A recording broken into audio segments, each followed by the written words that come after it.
Bu hasret yaktı beni burada.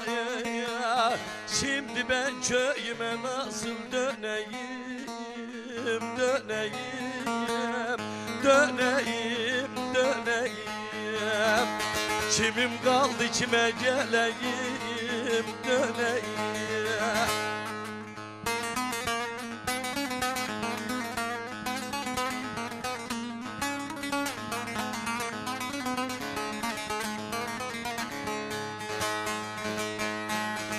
İlkbahar heyecanla beklerdim, gençliğime bir hatıran eklerdim.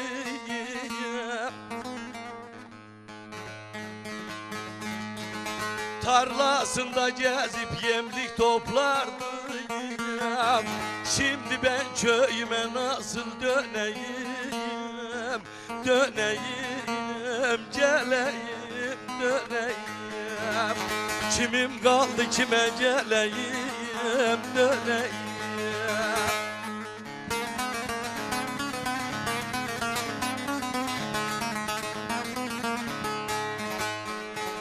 Gezdiğim o yerler bana küstüler, kapımıza eski kilit astılar.